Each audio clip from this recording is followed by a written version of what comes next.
हरे Krishna. Gita class में आप सभी का बहुत बहुत स्वागत है।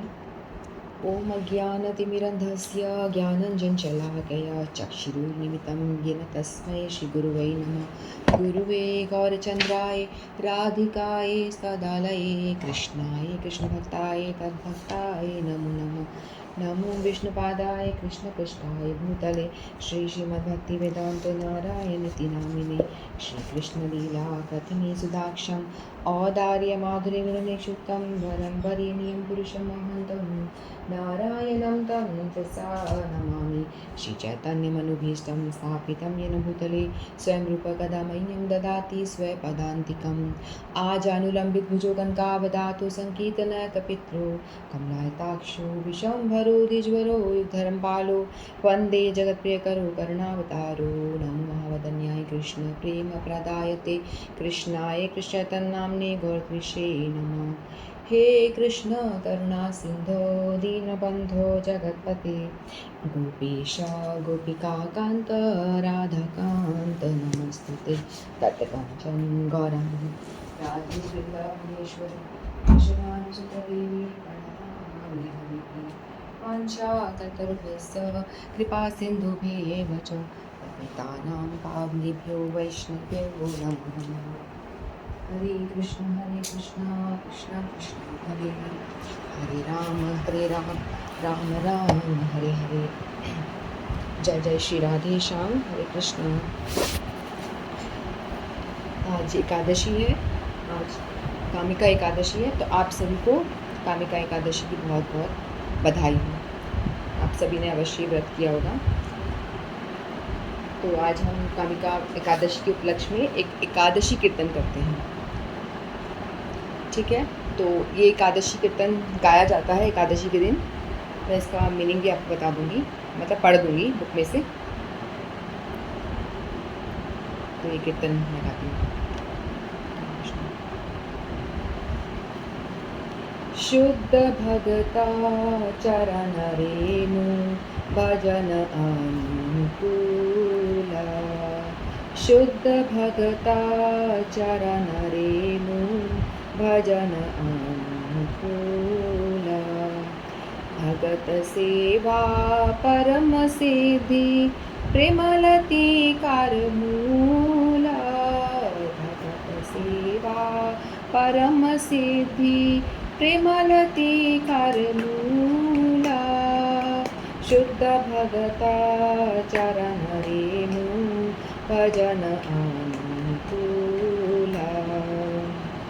माधवती थी भगति जननी जतने पालन करी, माधवती थी भगति जननी जतने पालन करी।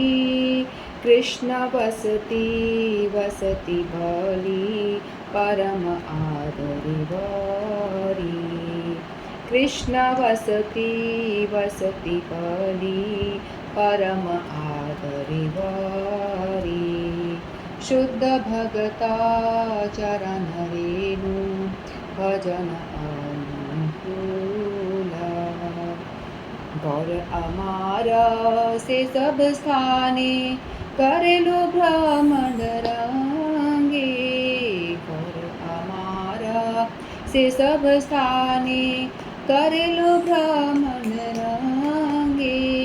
से सब स्थाने हेरिबो आमी प्रणयी भक्त संगे, से सब स्थाने हेरिबो आमी प्रणयी भक्त संगे। शुद्ध भगता चरण रेणु भजन अनुकूला। मृदंगवादे सुनीते माना अवसर सदायाचे, मृदंगवाद सुनीते माना अवसर सदायाचे। गौर विहिता कीर्तन सुनी आनंदे हृदय नाचे, गौर विहिता कीर्तन सुनी आनंदे हृदय नाचे। शुद्ध भगता चरण रेणु भजन अनुकूला। जुगल मूर्ति देखिया मोरा परम आनंद भाए। जुगल मूर्ति देखिया मोरा परम आनंद भाए। प्रसाद सेवा करिते हाय सकल प्रपंच जाए। प्रसाद सेवा करिते हाय सकल प्रपंच जाए।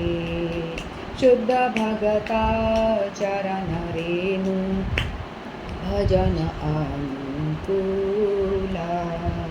जे दिन ग्रहे भजन देखी गृहते गोलोक भाए।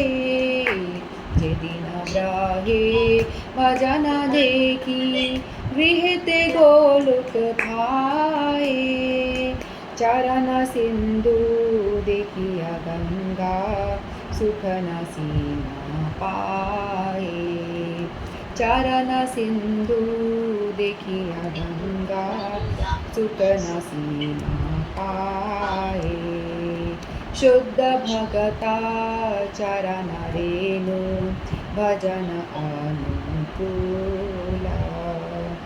तुलसी देखी जुड़ाए प्राण माधव तोषण जानी। तुलसी देखी जुड़ाए प्राण माधव तोषण जानी। गौर प्रिय शाक सेवा ने जीवन सार्थक मानी। गौर प्रिय शाक सेवा ने जीवन सार्थक मानी। शुद्ध भगता चरण रेणु भजन अनुकूला। भगति विनोदा कृष्ण भजने अनुकूल पाया जाहा। भगति विनोदा कृष्ण भजने अनुकूल पाया जाहा। प्रति दिवसे परम सुखे स्वीकार करे ताहा। प्रति दिवसे परम सुखे स्वीकार करे ताहा। शुद्ध भगता चरण रेणु भजन अनुकूला। शुद्ध भगता चरण रेणु भजन अनुकूला। जय माधव तिथि जय माधव तिथि माधव तिथि जय माधव तिथि जय माधव तिथि जय माधव तिथि माधव तिथि जय माधव तिथि।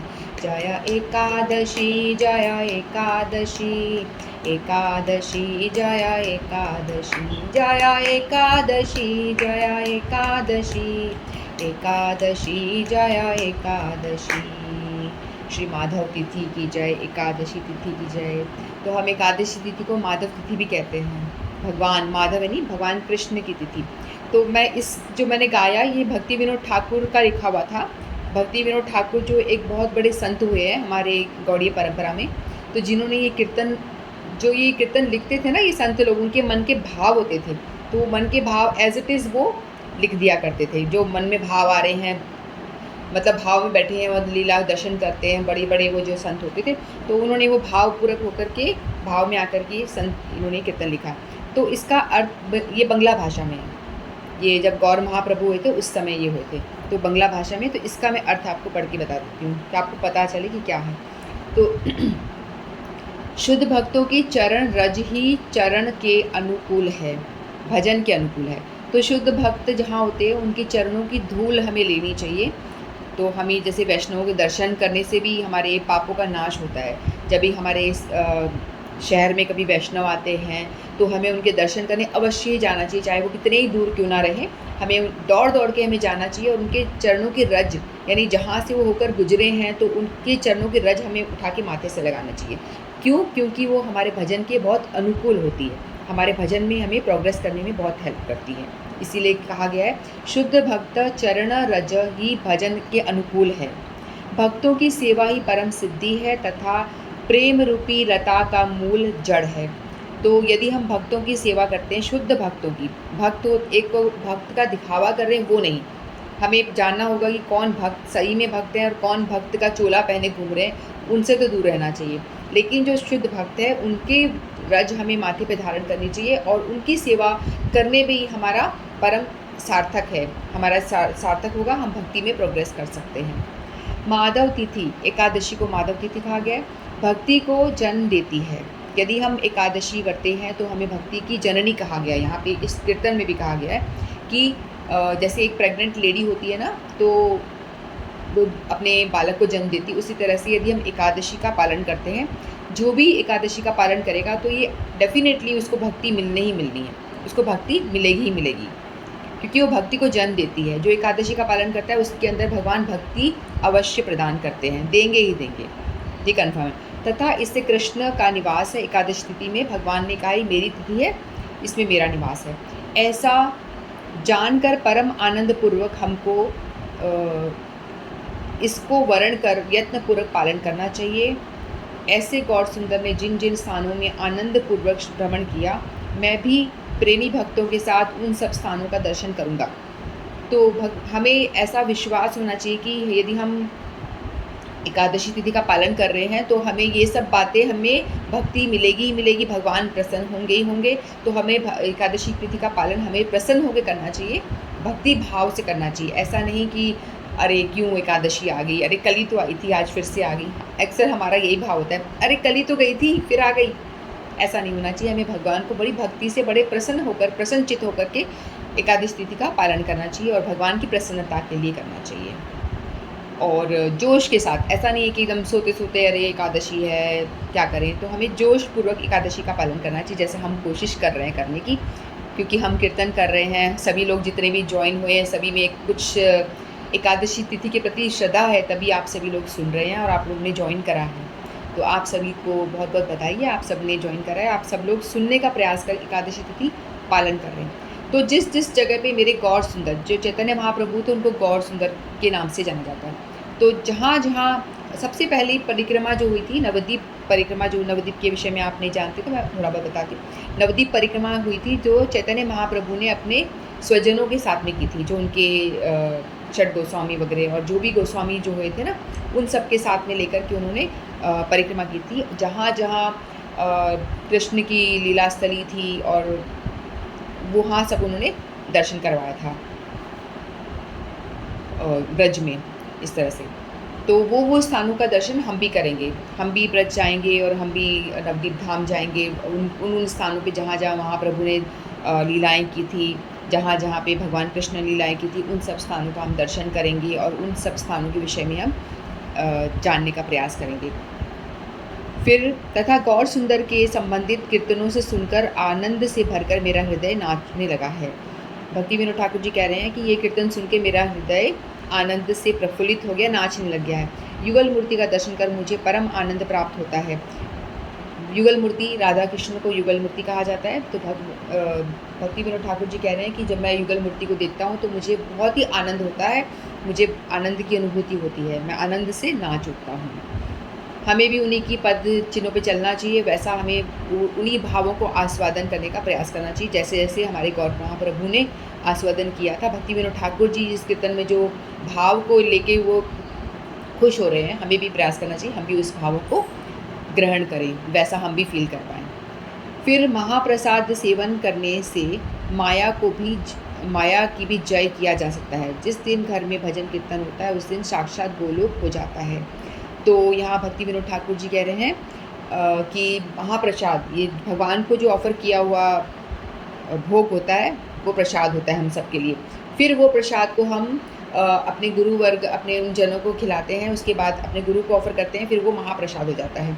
तो उस महाप्रसाद को हम खाते हैं तो हम वो क्या करता है, हमको माया से प्रोटेक्ट करता है। माया देवी जो हमको अटैक करने पे रहती है, कभी क्रोध, मोह, माया, मत्सर, ये सारी मोह, माया, मत्सर, इन सब के रूप में हम पे अटैक करती है ना, तो उससे हमको प्रोटेक्शन मिलता है यदि हम प्रसाद का सेवन करते हैं, भगवान को ऑफर करके खाते हैं, तो हमको माया देवी हमसे दूर रहती है। यदि हम एकादशी का व्रत करते हैं और प्रसाद खाते हैं तो माथे पे तिलक लगाते हैं, कंठी गले में तुलसी माला पहनते हैं, तो ये सब जैसे एक लेडी होती है ना, सधवा लेडी, जैसे विवाहित लेडी, उसके माथे पे सिंदूर देखते हैं, मंगलसूत्र देखते हैं, हमें लगता है कि अरे हाँ ये तो लेडी, इसकी शादी हो चुकी है, एंगेज्ड है ये, है ना। तो लड़के भी उस तरफ देखते नहीं कि भाई शादी हो चुकी है इसकी।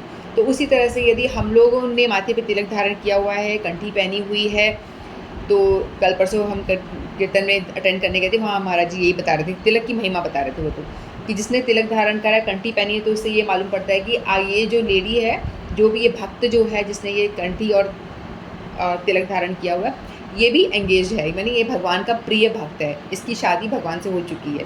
तो ये दिखाता है, तिलक कंठी बताता है कि आपकी शादी भगवान से हो चुकी है। भगवान महाराज जी ने यही शब्द कहे थे। तो हम सबको जब ये माथे पे तिलक और कंठी ये देखते हैं और महाप्रसाद का सेवन करते हैं, तो हमें एक हमारा चिन्ह देख के एक लगता है ना कि कोई ये भक्त है, ऐसा हमें अनुभूति होती है कि भाई ये पूजा पाठ करता है, ये भगवान से जुड़ा हुआ है। तो ये उसको देख करके साधारण लोग का मन में ऐसा भाव आता है, उसी तरह से वैसा भाव एक यमराज को भी आएगा। वो बोलेगा नहीं ये तो भक्त है, इससे दूर रहो भाई। यमराज की एंट्री नहीं है। जहाँ पे जो व्यक्ति भगवान की नाम जप कर रहा है, तिलक धारण करता है, कंठी पहनता है, उसको देख के, चिन्हों को देख करके यमराज दूर भागते, कहते कि यहाँ इस घर में नहीं जाना, यहाँ तुलसी का पौधा लगा हुआ है, इस घर में एंट्री बंद है, क्योंकि यहाँ कोई वैष्णव रहता है। वैष्णव यानी जो भगवान की पूजा सेवा करता है, वैष्णव रहता है, इस घर में मेरी एंट्री नहीं है, तो यमराज आएगा ही नहीं, दूर से भागेगा। यदि कोई वैष्णव अपराध भी करता है ना, यदि भक्ति में हम जैसे प्रयत्न कर रहे हैं करने का, भगवान की ओर बढ़ने का प्रयत्न कर रहे हैं, भक्ति मार्ग में चलने का, तो हमारा जो भी हम गलत काम करेंगे ना, उसका, हमने यदि पाप या कुछ गलत काम किया तो उसका हिसाब किताब भगवान खुद देखते हैं। यमराज को बोलते तुम हटो, ये मेरा भक्त है, इसने गलत किया, जब इसको थप्पड़ मैं मारूंगा, तुम नहीं मारोगे। तो उसका पनिशमेंट का चार्ज भी भगवान के पास में है, तो वो पनिशमेंट भी भगवान मार पीट के, मतलब उसको कष्ट देकर, उसको सुधार के भगवान अपनी लाइन पे दोबारा लेकर आएंगे। तो यमराज की एंट्री नहीं है, यमराज पनिशमेंट देने का भक्तों को कोई अधिकार नहीं है। तो यहाँ बताया है कि जो महाप्रसाद कहता है माया देवी दूर रहती, माया देवी छोड़ो, यमराज भी दूर रहते हैं, उन सब, उस घर में यमराज की एंट्री नहीं है। और जिस दिन घर में कीर्तन भजन हो रहा है, जैसे हम भजन कीर्तन रखते हैं ना, तो उस दिन साक्षात घर गोलोक धाम बन जाता है। गोलोक धाम वो धाम है जहाँ पे भगवान वास करते हैं, जहाँ भगवान रहते हैं, उसको गोलोक, वो घर साक्षात गोलोक धाम ही बन जाता है, जहाँ पे भजन कीर्तन हो रहा होता है या भगवान की हरि कथा चल रही होती है। उस दिन साक्षात गोलोक हो जाता है। श्री भगवान का चरणामृत तथा गंगा जी का दर्शन ले सुख की सीमा ही नहीं रहती, तथा माधव प्रिया तुलसी जी का दर्शन कर त्रितापों से दग्ध हुआ हृदय शीतल हो जाता है। तो जहाँ पे तुलसी का पौधा है, वहाँ साक्षात भगवान का वास, ऐसा कहा गया। और चरणामृत का हम पान करते हैं, तो गंगा जी का दर्शन करते हैं, मुझे बड़ा आनंद हो रहा है, भक्ति विनोद ठाकुर जी कह रहे हैं। और तुलसी जी का दर्शन करके मेरे को बहुत आनंद मिल रहा है। मेरा तो त्रितापों से जलता हुआ जो हृदय है, त्रिताप जो होते हैं ना, आध्यात्मिक, आदिदेविक और आदि भौतिक, इन तापों से हम सब जल रहे होते हैं, हमको इससे हम अपने आप को बचा नहीं सकते। तो भगवान कह रहे हैं कि मेरा जो भक्ति विनोद ठाकुर जी कह रहे हैं, महाशय भक्ति विनोद ठाकुर जी कह रहे हैं कि मेरा जो हृदय है, हम सबका हृदय भी त्रितापों से जलता हुआ है, कष्टों से यानी जलता है। तो हम जब भगवान का दर्शन करते हैं, तुलसी महारानी का दर्शन करते हैं, तो हमें बहुत ही आनंद की अनुभूति होती है, बहुत सुकून मिलता है हृदय को इस तरह से। तो गौर सुंदर के प्रिय साग का आस्वादन करने में ही जीवन की सार्थकता मानता हूँ। कृष्ण भजन के अनुरूप जीवन निर्वाह के लिए जो कुछ पाता है, वह भक्ति विनोद प्रतिदिन उसे सुखपूर्वक ग्रहण करते हैं। ठीक है, तो यहाँ पे भक्ति विनोद ठाकुर जी कह रहे हैं कि जो भी मुझे भगवान की भजन करके जो भी प्रसाद मुझे मिलता है, भिक्षा में जो मुझे मिल जाता है, उसी को पाकर मैं अपनी जीवन यापन करता हूँ और भगवान को ऑफर करके खाता हूँ, तो मुझे सुखपूर्वक उसमें बहुत आनंद आता है। तो ये भक्ति विनोद ठाकुर जी के भाव थे, जो हम एकादशी कीर्तन के तौर पे हम हमेशा करते हैं, हर एकादशी को करना चाहिए।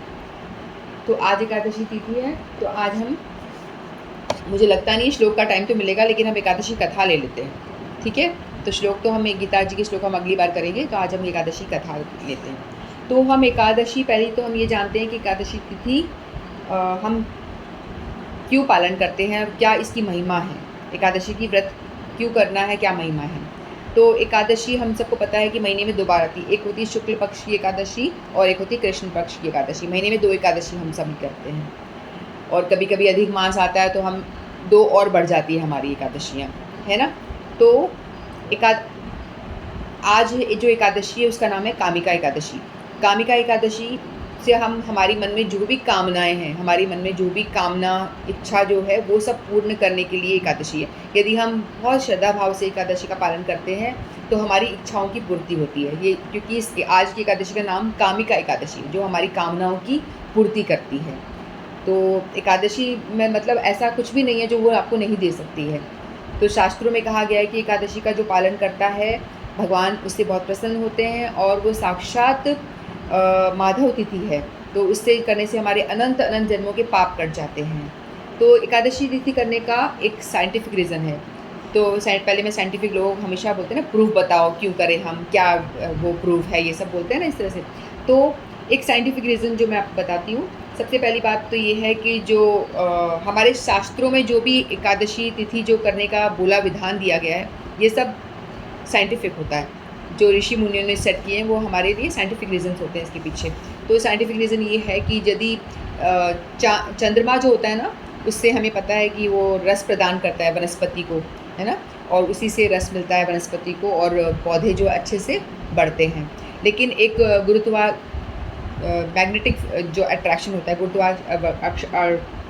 गुरुत्वाकर्षण जो शक्ति होती है ना, वो होता है। तो पानी में जो क्या होता है, समुद्र में बड़ी-बड़ी टाइड्स आती हैं। दशमी से लेकर के दशमी 11 से 12वीं, ये 3 तिथि जो होती है ना, ये या पूनम तक भी ऐसा होता है। तो इन तिथि में स्पेशली जो टाइड्स होती हैं बहुत ऊँची-ऊँची होती हैं, बहुत हाई टाइड्स आती हैं, ठीक है? तो ये मैग्नेटिक जो फोर्स होता है उसकी वजह से बहुत हाई टाइड्स आती हैं। पानी जो होता है बहुत लंबी-लंबी, ऊँची-ऊँची लहरें आती हैं। तो हमारी बॉडी में भी बहुत सारा पानी है, 1/4 पार्ट हमारी बॉडी में पानी ही है ना? तो हमारी बॉडी का पानी भी ऊपर की ओर ऐसे उठने लगता है जब हाई टाइड्स आती हैं, क्योंकि वो गुरुत्वाकर्षण जो होता है वो खींचता है अपनी ओर। तो जब हम एकादशी तिथि में हाईएस्ट होता है, ये जो पावर होता है ना, मैग्नेटिक पावर जो होता है, वो हाईएस्ट काम करता है उस टाइम पे। चंद्र की वजह से होता है ये आकर्षण। तो उस टाइम पे जब यदि हम खाना खाते हैं, जैसे कि रुई होती है, रुई में अपन पानी डाल देंगे तो रुई क्या करती है, उसको एब्जॉर्व कर लेती है ना? तो उसी तरह से यदि हमने रोटी, दाल, सब्जी खाया तो अन्न जो होता है, अन्न भी रुई की तरह पानी को बहुत एब्जॉर्व करके रखता है। जब पानी को वो एब्जॉर्व करता है तो उससे क्या होता है, हमारी बॉडी के अंदर जो पानी बहुत एब्जॉर्व हो गया तो पानी को ऊपर खींचने वाला जो पावर होता है ना, अट्रैक्शन मैग्नेटिक जो पावर होता है, वो और ऊपर नहीं जा पाता है ना? और उससे क्या होता है, हमारी बॉडी में बहुत सारे रोग हो जाते हैं। और यदि पानी स्टोर रहता है तो उससे बीमारियाँ होने का बहुत ज़्यादा खतरा होता है। और यदि हम उस दिन खाना नहीं खाते, अन्न नहीं लेते, तो क्या होता है, हम पानी पीते हैं और तुरंत पानी फ्लश आउट हो जाता है, क्योंकि पेट में कुछ है ही नहीं एब्जॉर्व करने के लिए, तो फटाफट पानी जो निकल जाता है। तो इससे हमारी पेट का क्या होता है, क्लीनिंग हो जाती है। हम कुछ खा नहीं रहे हैं, सिर्फ पानी का इंटेक कर रहे हैं, तो अंदर हमारी, बाहर से हम स्नान कर लेते हैं, नहा धो लेते हैं, लेकिन इंटरनल कैसे क्लीनिंग करें, तो हमको जल पीना होता है। तो एकादशी के दिन जो होता है बेस्ट टाइम होता है।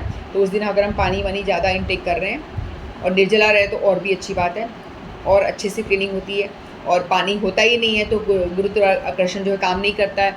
अगर पानी पी भी रहे हैं तो वो फ्लश आउट हो जाता है। अगर हमने अन्न खाया तो वो पानी साथ में बहुत टाइम तक एब्जॉर्ब रहेगा और वो पानी हमें जो खींचेगा ऊपर की तरफ, तो उससे हमारी बॉडी में बहुत सारी प्रॉब्लम्स क्रिएट होती है, बीमारियाँ होने का काफ़ी खतरा होता है। तो इसीलिए ये साइंटिफिक रीज़न बताया गया है कि शास्त्रों में भी बताया गया है कि इसलिए एकादशी को हमें फास्ट रखना चाहिए। और जो नॉन वेजिटेरियन लोग होते हैं उनके लिए विधान है 1 महीने का फास्ट का, रमज़ान करते हैं, क्योंकि वो इतना तामसिक भोजन करते हैं, नॉन वेज खाते हैं ना, तो हमारी बॉडी इस तरह की नहीं है कि वो क्लीन कर सके, तो उसके लिए 1 महीने का विधान दिया गया है। तो 1 महीने फास्ट करते हैं तो उससे उनकी बॉडी क्लीनिंग प्रोसेस जो होता है ना, वो हो पाता है, ताकि वो रोग फ्री रह सके, रोग मुक्त होकर रह सके। और हम जो हिंदू लोग होते हैं, जो हम नॉन वेजिटेरियन नहीं खाते, तो हमारे लिए क्या होता है कि हमें 2 दिन बोला गया, हफ्ते में आप 2 दिन करो तो एनफ है। 2 दिन फास्ट करते हो, जो एकादशी का विधान है, तो इस दिन आप 2 दिन करते हो तो आपका बॉडी क्लीन हो जाता है और आप कई बीमारियों से मुक्त हो जाते हो। जैसे किसी के कैंसर सेल डेवलप हो जाते, हो भी रहे हो, मान लो हो भी रहे हैं, आज भी हो रहे हो, तो यदि आप एकादशी निराहार कर लो ना, निर्जला कर लेते हो, तो आपकी कैंसर सेल्स जो भी गलत सेल्स डेवलप वो मर जाते हैं। और आप रोग से बच जाते हो। इसीलिए कहा गया कि जितना हो सके आप मिनिमम खाएं, हो सके तो बिल्कुल ना खाएं, नहीं कर पा रहे हो तो पानी पी के कर लें। पानी पी के भी आपकी मतलब हम नहीं कर पा रहे हैं तो हम थोड़ा सा रस, फलों का रस खा लें, फल खा लें। उससे भी यदि नहीं बात बन रही है तो हम सागार खा सकते हैं, जैसे कट्टू, राजगिरा की रोटी, पूड़ी वगैरह ये सब बना के एक टाइम खा लें। लेकिन किसी से एक टाइम भी नहीं रहा जा रहा तो 2 टाइम खा लें। तो भी नहीं रह पा रहा है, भूखा नहीं रह रहा है तो 3 टाइम खा लें। और 3 टाइम भी कई ऐसे ऐसे भी लोग हैं जो बिल्कुल ही नहीं रह पाते भूखे, तो वो 4 टाइम, जितना टाइम खाना है उतना टाइम ही खा ले, लेकिन अन्न नहीं खाना है। बोला गया है अन्न को त्यागना है। आप एकादशी करना है, लेकिन एकादशी का पालन कैसे भी करके करें, लेकिन अन्न को त्याग करना बहुत इंपॉर्टेंट है, क्योंकि अन्न में पाप का वास बताया गया है उस दिन। ठीक है, तो हमें अन्न से बचना है, चाहे हम कैसे भी करें, बस अन्न मत खाइए। आप आलू से बनी हुई चीज़ें खा लीजिए, फ्रेंच फ्राइज़ बना लीजिए, बहुत सारे आइटम बनते हैं। क्या बोलते हैं वो, मखाना की खीर बना लीजिए, है ना। बहुत सारे आइटम बना के वैरायटी ऑफ भोजन बना के आप खा सकते हैं, बट एकादशी को त्यागना नहीं है। एकादशी करना है। 8 साल के बच्चे से लेके 80 साल के बूढ़े तक को सबको कंपलसरी बोला गया है शास्त्रों में कि एकादशी करनी ही करनी है। ऐसे 8 साल का बच्चा हो गया उसके बाद से करना कंपलसरी हो गया। तो ये हुआ साइंटिफिक रीज़न एक। और सतयुग की ये कथा आती है। तो एक बार एक क्या होता है, एक मूर नाम का एक राक्षस होता है। तो मूर नाम का राक्षस होता है, तो वो उसका जन्म होता है ब्रह्मकुल में, उसका जन्म हुआ होता है। तो वो बहुत ही मायावी राक्षस होता है, और वो बहुत ही, ये सतयुग की घटना है, तो बहुत ही मायावी राक्षस था। तो उसने क्या करा, सभी देवी देवताओं को परास्त कर दिया, सबको हरा दिया। इंद्र को हरा दिया, चंद्र को हरा दिया, सूर्य को हरा दिया, सभी देवी देवताओं को हरा करके उन्होंने उन सबको परास्त कर दिया, हरा दिया। फिर उसने क्या करा, तो सारे देवी देवताओं के जो उनके जो काम होते हैं, सूर्य देव का जो कार्य है, चंद्र का जो कार्य है, सारे कार्य भी खुद करने लग गया, उन सबको बंदी बना करके रख लिया। सतयुग में ऐसा होता था। ठीक है, तो उस टाइम पे उसने इस तरह से, बहुत पावरफुल राक्षस था। तो सारी देवी देवता बहुत परेशान हो जाते हैं, और परेशान होकर ये बोलते हैं क्या करें, इसने तो बहुत ही मचा रखा है, तांडव मचा रखा है। तो वो सब जाते हैं, इंद्र, सभी देवता लोग मीटिंग करते हैं इकट्ठे, और बोलते हैं क्या करते हैं, एक काम करते हैं, जो विष्णु, भगवान विष्णु है, सोते विश्राम कर रहे होते हैं ना, हम देखते हैं हमेशा पानी में विश्राम, समुद्र में लेटे होते हैं, क्षीर सागर में वो विश्राम करते हैं। तो वहाँ पे उनके पास जाते हैं। अक्सर मूवीज़ में भी, सीरियल्स में देखते हैं ना, सभी देवता जाते हैं, उनसे प्रणाम, जब कोई विपदा आती है तो कुछ हल नहीं निकलता तो सब विष्णु जी के पास पहुँचते हैं, शिव जी, ब्रह्मा जी, इंद्रदेव, सभी लोग मिल करके, क्योंकि विष्णु के पास पहुँचते हैं कि आप बताइए कोई क्या, इसका क्या हल किया जाए। तो फिर उनको बताते, तो भगवान विष्णु उनको आश्वासन देते, ठीक है आप डरो मत, आप लोग जाओ, मैं आता हूँ, मैं कुछ करता हूँ। तो भगवान विष्णु ने क्या करा, उनसे बहुत भयंकर युद्ध करा। वो आए, उन्होंने बहुत, काफ़ी सालों साल उन्होंने बहुत भयंकर युद्ध करा, लेकिन वो राक्षस इतना बलवान था ना, विष्णु की सेना को भी परास्त करे जा रहा था, क्योंकि वो माया भी था, बार बार माया के द्वारा कुछ माया रच देता, और वो विष्णु को भी परास्त कर। एक बार क्या होता है, भगवान यदि दिखाते ना किसी से युद्ध कर रहे हैं, ऐसा नहीं होता कि भगवान मार नहीं सकते उसको। भगवान में तो बहुत पावर है। भगवान तो एक ऐसी अपनी भुगटी टेढ़ी करें उससे मार दें, हाथ को ऐसे कर दे तो मर जाए वो। लेकिन भगवान को क्या होता है ना, कि वीर रस का आस्वादन करना होता है। भगवान को लगता है कि सभी मेरी हाथ जोड़ के मेरे को जय जय करते रहते हैं, पूजा करते रहते हैं, कोई तो हो जो मेरे टक्कर का हो, मुझसे युद्ध करे। तो भगवान को लगता है कि मैं भी वीर रस का आस्वादन करूँ। जब उनको मन करता है ना, तो वो ऐसे इस तरह के लोगों को जन्म देने को बोलते हैं। आप जैसे रावण, कुंभकर्ण हुए, ये सब भगवान के भक्ति होते थे, लेकिन ये भगवान को खुशी प्रदान करने के लिए ऐसा वो लीला करते थे। तो इसी तरह से ये भी भगवान को वीर रस का, भगवान ने बहुत मज़ा लिया कि कोई टक्कर का मिला, खूब युद्ध करा उन्होंने, धड़ाधड़ युद्ध करा, लेकिन वो जो उसको हरा नहीं पाए। फिर बाद में भगवान ने क्या करा, भगवान बद्रिका आश्रम में आ गए। वहाँ पर आकर के भगवान थोड़ा विश्राम करने लगे। भगवान ने झपकी ले ली और ऐसे सो गए, थोड़ा रेस्ट करने के लिए लेट गए। तो उतने में जो वो मायावी राक्षस था, मूर नाम का जो राक्षस था ना, उसने बोला कि ये विष्णु है, इनको हराना इतना आसान नहीं है। वो भी समझ गया कि ये भगवान है, इनको हराना इतना आसान नहीं है, तो मुझे कुछ माया ही अपनाना पड़ेगा, माया का कुछ ट्रिक अपनाऊंगा तो ही कुछ हो पाएगा। तो उन्होंने क्या करा, वो एकदम से अपना अस्त्र शस्त्र लेकर के आए, और उन पर, जैसे वो सो रहे थे तो प्रहार करने आए। तो उतने में वो सोते हुए को मार डालना चाह रहे थे। तो उतने में ही उन्हीं की बॉडी से एक दिव्य तेज प्रकट हो गया। भगवान विष्णु की बॉडी से एक दिव्य तेज प्रकट हो गया, और एक उसने एक मूर्तिमान रूप ले लिया। मूर्तिमान यानी वो तेज ने एक देवी का रूप ले लिया। तो उसने आकर के उसको फटाफट उस राक्षस का एक ही शॉट में प्रहार मार के उसको मार डाला। और राक्षस को, इतनी पावरफुल लेडी थी वो देवी जो थी, इतनी पावरफुल थी, उन्होंने एक बार में उनको मार दिया, क्योंकि वो पावर जो आ रहा था किससे, भगवान के शरीर से प्रकट हुई थी, भगवान का ही वो पावर, दिव्य पावर था ना, तो उन्हें एक बार में मार दिया। तो एकदम से उनकी जो भगवान विष्णु शयन कर रहे थे उनकी आंखें खुलती हैं, तो बोलती है कि देवी आप कौन हो? तो बोलती है कि मैं आपकी एक दासी हूँ। देवी ने कहा मैं आपकी एक दासी यानी एकादशी, मैं आपकी एक दासी। तो भगवान ने कहा अच्छा आप मेरी, मैं आप ही के शरीर से प्रकट हुई हूँ, आपको तो पता भी नहीं चल रहा कि आपके शरीर से कितनी कितनी शक्तियाँ प्रकट हो रही हैं, तो मैं आप ही के शरीर से अभी प्रकट हुई हूँ। तो बोलते वो हाथ जोड़ के खड़ी हो जाती है, मैं आपकी एक दासी हूँ। तो भगवान विष्णु कहते हैं तो आज से आपका नाम एकादशी हुआ, आप मेरी एक दासी हो, आप कह रही हो, तो आपका नाम एकादशी, और मैं आपसे बहुत प्रसन्न हूँ क्योंकि आपने बहुत अच्छा काम किया है, आपने इस राक्षस का वध करके बहुत अच्छा काम किया है, तो मैं आपसे बहुत प्रसन्न हूँ।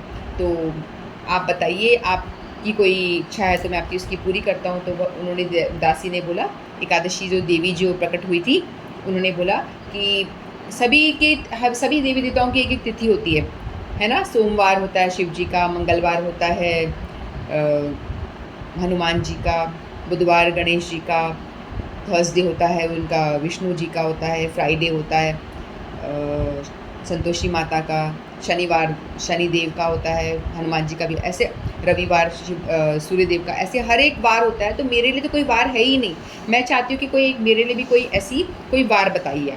तो भगवान ने बोला आपका होगा, आप जो एकादशी तिथि होगी वो आपकी होगी। तो ये एकादशी दशमी के बाद जो तिथि आएगी, 11 एकादशी जो हम बोलते हैं, तो वो आपका वार होगा। तो वो प्रसन्न हो जाती है, बोलते कि ठीक है महीने में 2 बार ये आएगी, तो आपका ये वार होगा। तो इस दिन जो व्रत करेगा उसको बहुत ही, फिर उन्होंने पूछा एक और दूसरा वर, तो उन्होंने दूसरा वर मांगा कि जो भी ये व्रत करे उसको भक्ति मिले और सब वो भगवान के धाम जाएं। तो भगवान ने बोला कि अरे ये तुमने क्या मांगा, है तो बहुत ही बड़ी बात मान ली आपने कि एक आप एकादशी का व्रत करो और भगवत धाम मिल जाए उसको, तो ये तो बहुत बड़ी बात हो गई, आपने ये मांग तो लिया, लेकिन मैंने तो देखा है कि मैं तो लोगों को अनंत अनंत हज़ारों करोड़ों जन्मों तक यदि कोई मेरी साधना करता है, पूजा करता है, तो मैं उसको भी ये फल नहीं देता हूँ, भगवत धाम तो मैं नहीं देता हूँ उसको। तो आपने तो बहुत आसान तरीका बोल दिया कि व्रत करो और भगवत धाम जाओ, ये क्या बात हुई? तो लेकिन देवी आपने मांग ही लिया है, तो मैं मना नहीं कर सकता। तो भगवान ने कहा ठीक है, आपने जीवों के कल्याण के लिए बहुत अच्छा मांगा है। तो एकादशी तिथि कहती है कि भाई कलयुग में जीव भी बहुत ही छोटी सी उम्र होती है, कुछ कर नहीं पाता और हमेशा उसमें क्रोध मोह माया फंसा रहता है, हमेशा मोह में फंसा रहता है, तो बेचारा कुछ कर भी नहीं सकता है। तो आप कृपा करें इन जीवों पे, तो कृपा करके आप एकादशी मुझे इतना पावर दे दीजिए कि जो भी मेरा व्रत श्रद्धापूर्वक विधि विधान से करता है, यानी श्रद्धा भाव से करता है, तो मैं उसको उसके सारे के सारे पाप नष्ट हो जाएं और वो भगवत धाम को जाए, आपकी प्राप्ति उसे हो।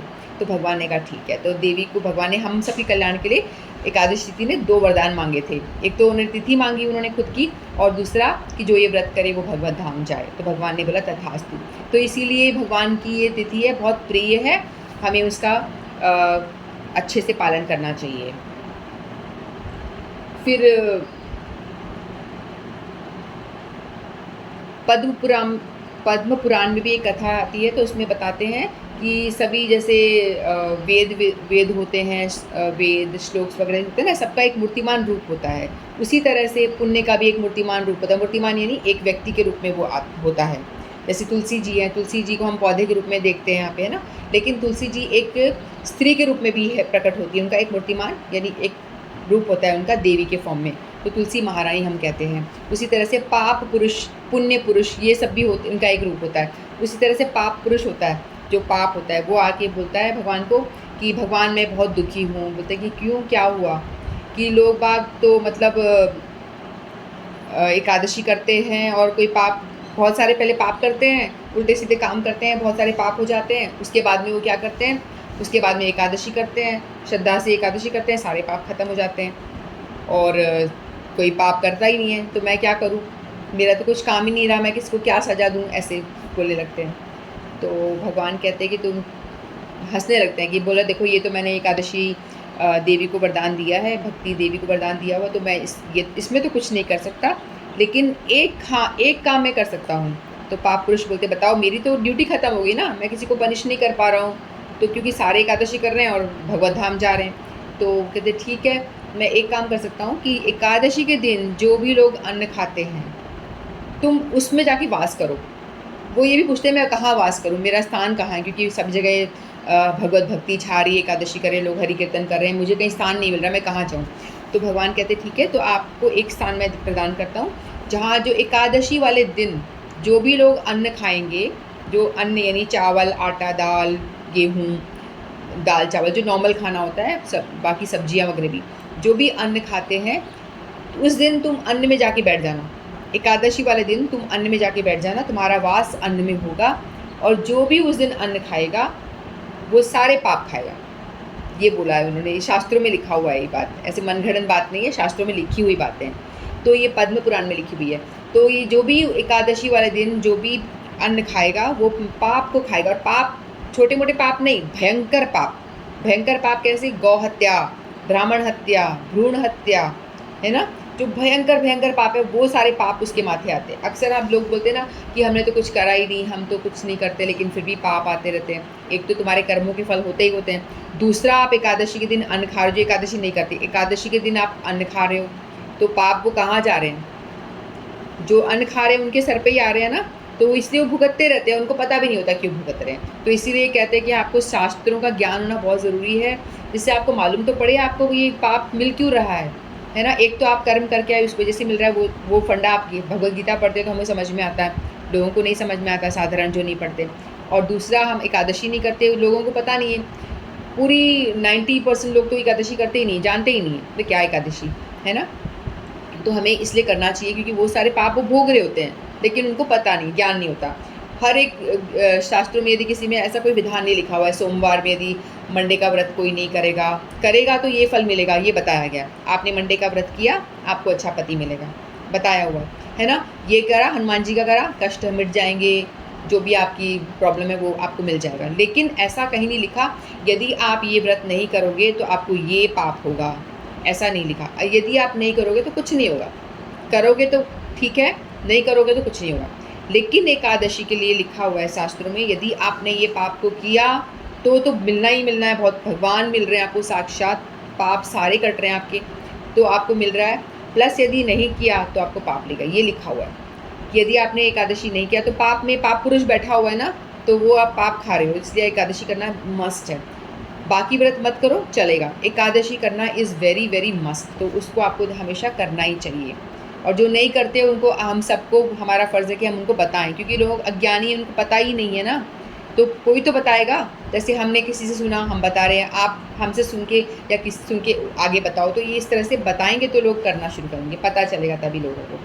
तो एकादशी भी बहुत अलग अलग तरह की एकादशियाँ होती हैं, हर एक का नाम होता है। जैसे आज वाली एकादशी का नाम है कामिका एकादशी, जो हमारी कामनाओं की पूर्ति करती है। जो भी हमारी कामनाएं मन में इच्छा है, हम बोल के एकादशी व्रत करते हैं तो हमारी कामनाओं की पूर्ति होती है। तो एक होती है पाप मोचिनी एकादशी, तो जिसमें यदि कोई पितृदोष होता है, किसी का कोई पाप तो वो दूर होता है, हम उसको आश्रय करके करते हैं तो वो दूर होता है। और एक होती जया एकादशी, एक होती मोक्षदा एकादशी।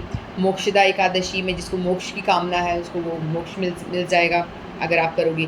एक होती है पुत्रदा, जिसको पुत्र चाहिए तो पुत्र की प्राप्ति के लिए पुत्रदा एकादशी कर सकता है। योगिनी एकादशी, आपके जन्म जन्म के पाप कटते हैं उससे, है ना। फिर एक होती है रमा एकादशी, जिस रमा यानी लक्ष्मी जी को कहते हैं, जिसको ऐश्वर्य चाहिए, बहुत सारा पैसा चाहिए तो रमा एकादशी करें, उसके पास में धन दौलत पैसा आ जाएगा। अजा एकादशी, मानी हर एकादशी की महिमा दी गई हुई है। जैसे कि जो ये सारे व्रत जो करने पे आपको जो मिलेगा वो सारे उनसे भी अनंत गुना ज़्यादा फल इन एकादशी में, अलग अलग नाम से एकादशी हैं, वो सारी चीज़ें आपकी एकादशी पूरी कर देती है। तो ऐसा बोला गया है, आप कोई और एकादशी, आप मतलब कोई और व्रत मत करो, कोई आवश्यकता नहीं है, क्योंकि आपके सारे काम जो भी हो रहे हैं, पुत्र मिल रहा है, ऐश्वर्य मिल रहा है, मोक्ष मिल रहा है, सारे पापों का नाश हो रहा है। हर एकादशी में इतना पावर है कि आपके सारे अनंत पापों का नाश कर सकती है, आप पाप मुक्त हो जाते हो। तो आपको और कुछ करने की आवश्यकता रह नहीं जाती। आप यदि ये सारे व्रत करते हो तो आपको सारे एकादशियों का, सारे व्रत करने का फल मिलता है। तो आप यही एकादशी से, कत्या एकादशी, अलग अलग नामों से एकादशियाँ बहुत सारी हैं, ठीक है। तो हमें बाकी व्रत ना करके एकादशी करना चाहिए। जैसे एक मनगढ़ंत होता है, करवा चौथ का व्रत सभी लोग करते हैं, ये शास्त्रों में नहीं है। लोग बस एक प्रचलन चल गया है, स्टाइल जैसे कहते हैं कि करते आ रहे हैं, कोई छोटी मोटी किताबों में लिखा होगा, लेकिन शास्त्रों में नहीं लिखा हुआ है, वेदों में ऐसे नहीं लिखा हुआ है। तो उसमें एकादशी जो करवा चौथ का जो व्रत किया जाता है वो कर लो, ठीक है, आपकी भाव है, श्रद्धा, कर सकते हैं। नहीं भी करोगे तो कोई प्रॉब्लम नहीं।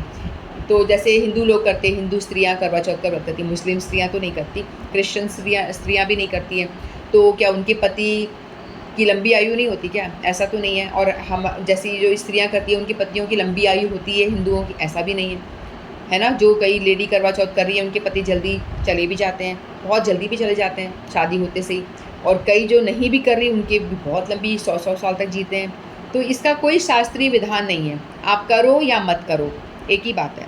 क्योंकि इसमें ये अब मनगढ़ंत व्रत कहा गया है शास्त्रों में इसका, क्योंकि हम देख ही रहे हैं जो करवा चौथ कर रहा है उनके हिसाब से जो उनके पति की बहुत लंबी उम्र होनी चाहिए, नहीं ऐसा ज़रूरी नहीं है। और जो मुस्लिम है वो नहीं करते, उनके पति भी तो लंबे लंबे जीते हैं सालों, वो तो कुछ भी नहीं करते, क्रिश्चियंस के पति भी जीते हैं। तो इसलिए ये बस ऐसा ही है, एक विधान सा है, व्रत करना है, ऐसे स्टाइल जो कहते हैं ना उस तरह का चल गया है। तो इसीलिए यानी आप एकादशी कर लो, और कुछ करो या ना करो कोई इम्पोर्टेंट नहीं है। नहीं करोगे तो भी कोई बात नहीं, और उसका कोई पाप नहीं होगा। कोई सा व्रत अगर आप करवा चौथ छोड़ दोगे तो कोई पाप नहीं लगेगा, डरने की बिल्कुल आवश्यकता नहीं है। और कोई दूसरे व्रत भी छोड़ दोगे तो भी डरने की कोई आवश्यकता नहीं है। लेकिन एकादशी से आपको डरने की आवश्यकता है, क्योंकि ये शास्त्रों में लिखा हुआ है। इसीलिए एकादशी करना बहुत ज़रूरी है, बहुत बहुत बहुत ज़रूरी है। तो एकादशी तो करना ही करना है, बाकी व्रत करें या ना करें, एकादशी करें तो सारे व्रत ऑटोमेटिकली हो गए। यदि आपने हाथी की पूरे की पूजा कर ली तो पूरे हाथी की पूजा हो गई। ऐसे आपको एक एक पैर की, आँख की, पूँछ की, सबकी पूजा करने की ज़रूरत, अलग अलग करने की ज़रूरत नहीं। पूरे पे आप अगरबत्ती घुमा दो तो पूरा हाथी खुश, तो मतलब सारे पार्ट्स भी खुश हो जाएंगे। उसी तरह से सारे व्रत हो गए आपने यदि एकादशी कर ली तो, ठीक है। तो इस तरह हमें एकादशी का पालन करना चाहिए। और ऐसा भी नहीं है कि एकादशी को हमें भूखा ही रहना होता है, भूखा रहने की भी कोई आवश्यकता नहीं है, क्योंकि मैंने बताया आपको कि बहुत सारे आइटम्स बना के खाए जा सकते हैं। और कई लोग बोलेंगे मैं तो भाई दवाई लेती हूँ, मेरे को तो ये प्रॉब्लम है, वो प्रॉब्लम है, दवाई लेना ही मस्त है, तो आप दवाई लेना अलाउड है, दवाई भी ली जा सकती है एकादशी में, जो बस लेकिन अन्न को त्यागना है, अन्न नहीं खाना है, दवाई आप ले सकते हैं, दवाई लेना अलाउड है, जो इम्पॉर्टेंट चीज़ है वो आप ले सकते हैं। तो दवाई लेने में कोई बुराई नहीं है, कर ली जा सकती है। और आइटम्स भूखे रहने को भी नहीं कहा जा रहा है ना। आप कुछ कुछ बढ़िया बढ़िया आइटम बनाए खा लीजिए, बस अन्न को त्यागना है। मेन तो है कि अन्न में क्योंकि पाप का वास है, इसलिए अन्न को त्यागना बहुत ज़रूरी है। और एक और चीज़, पारण का टाइम भी बहुत इंपॉर्टेंट है। जैसे हमने व्रत करा, एकादशी आज व्रत कर लिया, कल हम नेक्स्ट डे हमने काम में लग गए, हमने 11 बजे तक पारण ही नहीं करा, अपने काम धाम में लग गए, तो आपका व्रत खराब हो जाएगा, व्रत पूरा ज़ीरो हो सकता है। तो इसलिए एकादशी का जो पारण का टाइम दिया होता है ना, पारण यानी व्रत को ब्रेक करने का टाइम, उसको फॉलो करना बहुत ज़रूरी है। कल का टाइम दिया हुआ है पारण टाइम 10:05 से पहले, सूर्योदय के बाद 10:05 से पहले, उस बीच में आपको कुछ खाना बना के भगवान को भोग लगा के खाना है। नहीं बना पा रहे हो कोई बात नहीं, एक चावल का दाना लेके खा सकते हैं, व्रत तोड़ सकते हैं, या बिस्किट का दाना, चावल, हम लोग तो क्या करते हैं, जगन्नाथ जी का चावल होता है वो रखते हैं, उसमें एक दाना लेके व्रत को ब्रेक कर लेते हैं, क्योंकि वो ऑलरेडी भगवान को ऑफर किया हुआ प्रसाद होता है इसलिए। तो इस तरह से व्रत को एक लिमिट में, टाइम लिमिट में तोड़ना बहुत इंपॉर्टेंट है, ये ध्यान रखना पड़ेगा सबको। और दूसरा, हम कई बार होता है ना, हम बोलते हैं कि आज एकादशी है, कल एकादशी, हम कब पालन करें, हमेशा ऐसा होता रहता है ना, लोग आज पालन कर रहे हैं, हम कल कर रहे हैं। तो हम लोग पालन, इसलिए जो गौड़ीय संप्रदाय जो जिससे हम जुड़े हुए हैं, उनकी तालिका, व्रत तालिका आती है, उसमें बताया होता है कि सूर्य सिद्धांत के हिसाब से ऐसा होता है। एकादशी मान लो आज के दिन है, आज 12 बजे से लग रही है वो, तो लोग बोलेंगे आज 12 बजे से पूरा दिन है एकादशी, और कल सुबह सुबह ही सिर्फ अर्ली मॉर्निंग 6 बजे तक ही है बस, फिर पूरे दिन 12 से लग गई। तो हम लोग क्या करेंगे, जो कल वाली जो सूर्य उदय के टाइम पे जो है ना, वो हम करते हैं। जब सूर्य उदय के टाइम को जो टच कर रही होती है, उस एकादशी का पालन हम करते हैं। आज चाहे वो पूरे दिन रहे, हम उसको छोड़ देते हैं, उसको नहीं करके जो सूर्य सिद्धांत के हिसाब से होती है उससे पालन करते हैं। इसीलिए हमारे ऐसा होता है कि आज हमने करी, कल तुमने करी, इसलिए हो जाता है। तो वैसे कोई भी कर सकते हैं, कोई इतना फ़र्क नहीं पड़ता, लेकिन सूर्य सिद्धांत वाली बेस्ट होती है। तो सूर्य सिद्धांत के हिसाब से जो पालन करते हैं वो हम करते हैं, इसलिए ऐसा होता है। अक्सर जो होता है ना, इसलिए होता है। और पारण का टाइम का बहुत ध्यान रखना होता है। और सबको करना करना मस्ट है। ठीक है, तो एक और कथा एकादशी की, टाइम बहुत हो गया है ना, रहने दें, चलो सुना देती हूँ, क्योंकि आप एकादशी के दिन तो आप लोगों को अच्छा है जितना भगवत नाम भगवान के बारे में सुने, अच्छी बात है। तो एक बार एक शुद्ध भक्त होते हैं, उनका नाम होता है नामदेव। नामदेव नाम के एक भक्त होते हैं, तो उनकी एकादशी में बहुत निष्ठा होती है, बहुत ज़्यादा निष्ठा होती है। तो वो क्या करते थे, हमेशा एकादशी किया करते थे। और एकादशी में ये भी बात बहुत इम्पॉर्टेंट है जानने योग्य, कि यदि एकादशी के दिन कोई आप पे घर में आता है, ठीक है, तो हम क्या करते हैं, वो व्यक्ति एकादशी नहीं कर रहा है, तो हम क्या करते हैं, उसके लिए हम खाना बना करके उसको खिला देते हैं। तो कितना गलत हुआ, क्योंकि हमें जब पता है कि एकादशी अन्न में पाप का वास है, तो हम उस हमारे मेहमान को पाप खिला देते हैं, कितनी गलत बात है। कहीं हम सोचते हैं हमारे बच्चे छोटे छोटे हैं, नहीं कर सकते, कोई बात नहीं, मैं कर लेती हूँ, ये नहीं करे, तो हम अपने बच्चों को पाप क्यों खिला रहे हैं। हमें पता चल गया है कि अन्न में पाप है, तो हम अपने बच्चों को पाप खिलाएंगे क्या। तो हमें मना करना चाहिए, कि बच्चों को भी मना करना चाहिए, उनको वैरायटी ऑफ चीज़ें बना के दे दीजिए, चिप्स बना दीजिए, फ्रेंच फ्राइज़ बना दीजिए, कुछ भी बना के दे दीजिए, लेकिन उनको पकोड़े बना दीजिए कट्टू के आटे के, लेकिन उनको व्रत करने के लिए पक्का बोलिए, उनको अन्न बिल्कुल बना दीजिए। कोई मेहमान घर में आता है उसको भी नहीं देना है, और कोई गाय को भी, पशु को भी नहीं देना है, किसी को भी आपको अन्न का दान नहीं करना है उस दिन। आपको कुछ देना है तो फ्रूट्स दे दीजिए, सागार दे दीजिए, वो ही देना है। कई लोग होते हैं ना, आज बड़ी अच्छी तिथि है, चलो हम सारे भंडारा करते हैं, बहुत बढ़िया तिथि है, तो ये बहुत गलत है। उस एकादशी के दिन भंडारा, अन्न, पूड़ी सब्जी, ये सब नहीं खिलाना होता है किसी को भी नहीं। उससे क्या होता है, आपके भी पाप बढ़ेंगे, क्योंकि आप इतने सारों को पाप खिला रहे हो, और जो खा रहे हैं उनके तो बढ़ ही रहे हैं, तो आप भी नरक में जाओगे, वो भी। इसलिए एकादशी के दिन कभी शादी ब्याह नहीं रखना चाहिए, किसी को अन्न खिलाना नहीं चाहिए, ये इस चीज़ का ध्यान रखना चाहिए, और जानवर को भी नहीं देना चाहिए। तो इसी तरह से नामदेव नाम के एक भक्त थे, तो उनके घर में भगवान उनकी एकादशी की बहुत निष्ठा थी। तो भगवान एक दफ़ा ब्राह्मण का रूप लेके आते हैं, और आके उनके घर में कहते हैं कि भाई मुझे भिक्षा दो। तो वो कहते हैं कि मुझे बहुत भूख लगी है, कुछ खाने को दो। तो रामदेव कहते हैं आज तो एकादशी का फास्ट है, तो मैं आपको फ्रूट्स लेकर आते हैं, फ्रूट ले लीजिए। कहते नहीं नहीं, फल वल मैं नहीं खाता, मुझे तो खाना प्रॉपर चाहिए, सब्जी रोटी बराबर, दाल पूड़ी वूड़ी लाओ मेरे लिए, ऐसा ये सब नहीं चलेगा। तो कहते नहीं, दूध पी लीजिए आप, दूध दही ले लीजिए। बोलते नहीं, दूध से मेरे को कफ हो जाता है, दही से कफ हो जाता है, मैं नहीं पी सकता। तो फल लेके आते हैं, आप सागार भोग लेते हैं, नहीं ये भी नहीं खाता, मुझे तेल मुझसे नहीं होता, मतलब मना कर देते हैं, क्योंकि उन्होंने टेस्ट लेने आए थे। तो फिर वो बार बार मना करते हैं, तो फिर कहते हैं कि नहीं नहीं, मैं आपको ये सब नहीं दूंगा, लेकिन मैं आपको सिर्फ ये सब सागार दे सकता हूँ, अन्न तो मैं आपको कदापि नहीं दूंगा। तो ब्राह्मण कहते हैं कि मैं मर जाऊँगा यदि मैं इतना भूखा हूँ, यदि तुम नहीं दोगे तो मैं यही अपने प्राण त्याग दूंगा। तो वो कहते हैं कि देखो आप कुछ भी करो, लेकिन मैं आपको अन्न तो बिल्कुल भी नहीं दूंगा, क्योंकि मेरी एकादशी में पूर्ण निष्ठा है, और मैं एकादशी का पालन अच्छे से करता हूँ, तो मैं आपको अन्न कदापि नहीं देने वाला। तो ब्राह्मण बहुत जिद करता है, लेकिन लास्ट में क्या करता है, ठीक है, तो उन्होंने अपना देह त्याग कर देता है वो, क्योंकि वो ब्राह्मण सिद्ध ब्राह्मण होता है, तो बहुत भूखा भी होता है वो, मतलब जो भगवान बन के आए थे ब्राह्मण रूप में, बहुत भूखे भी होते, तो वो वहाँ पे अपना देह त्याग कर देते हैं। तो आस पड़ोसी आते हैं, कहते हैं ये क्या तेरी बात है, तू इतना बड़ा संत बनता है, एकादशी करता है, तेरे घर में एक संत ने प्राण त्याग दिए और तूने उसको खाना नहीं दिया, हम ही दे देते, हम ही बोल देता, हम रोटी सब्जी बना के खिला देते, संत को इस तरह से भूखे तो नहीं मरने देते। तो खूब ताना मारते लोग बाग, तो उसको कोई फ़र्क नहीं पड़ता, बोलते जो भी तुम्हें कहना है कह लो, लेकिन ये एकादशी का प्रसाद तो नहीं दूंगा। फिर उनको, तेरे ऊपर तो ब्राह्मण हत्या हो गई, तूने ब्राह्मण की हत्या कर दी, बहुत बड़ा अपराध हो गया। तो अपनी स्त्री से, अपने पत्नी से, बच्चों से कहता है कि हाँ मेरे से ब्राह्मण अपराध तो हुआ है, क्योंकि मेरे घर में ब्राह्मण मर गए हैं, तो इन्होंने देह त्याग दिया है, तो मेरे से ब्राह्मण अपराध तो हो गया है, लेकिन मेरा नियम था एकादशी को अन्न नहीं देना, तो मैंने नहीं दिया, तो इसलिए मैंने ब्राह्मण अपराध भी लगी है, तो मैं ऐसा करता हूँ, मैं अपना देह त्यागूंगा अपने पत्नी बच्चों को। कहता है मुझे आप आज्ञा दो, इस ब्राह्मण के साथ में ही मैं भी अपने देह को त्याग दूंगा, इस झोपड़ी के साथ ही मैं मर जाना चाहता हूँ, ऐसे कहता है। गरीब ब्राह्मण होता है। तो बच्चे कहते हैं नहीं नहीं, आपके साथ हम भी मरेंगे, क्योंकि हम पे भी लगा है, हम सब आप ही की, मैं अर्धांगिनी हूँ और बच्चे। तो सभी लोग कहते हैं हम सब इकट्ठे झोपड़ी के साथ ही मर जाते हैं। तो सभी लोगों ने झोपड़ी को आग लगाने, जैसी आग लगाई ना, तो ब्राह्मण उठ के भागे एकदम से, बोलते अरे अरे क्यों जला रहे हो, क्यों जला रहे हो, क्योंकि भगवान थे ना वो, तो उसका परीक्षा लेने आए थे। तो फिर वो एकदम से प्रकट हो जाते हैं, फिर कहते हैं कि नामदेव मैं आपसे बहुत प्रसन्न हुआ, आपकी एकादशी निष्ठा देख के मुझे बहुत आनंद हुआ, तो आपकी एकादशी निष्ठा को मैं प्रणाम करता हूँ, और उसको आशीर्वाद देकर फिर वो अदृश्य हो जाते हैं। तो इस तरह से लोगों की एकादशी निष्ठा बहुत ऐसी तगड़ी तगड़ी निष्ठा होती है। तो हम सभी लोगों को एकादशी का पालन अच्छे से करना चाहिए, और ऐसा नहीं कि भाई गुस्से में आके अरे क्यों आ गई, अच्छे से जोश से इसका आप भगवान का पूरे दिन उपवास का मतलब होता है उप यानी पास, भगवान के पास में वास करना। हमारी इंद्रियाँ होती है, 5 ज्ञानेंद्रियाँ हैं, 5 कर्मेंद्रियाँ हैं और एक हमारा मन है।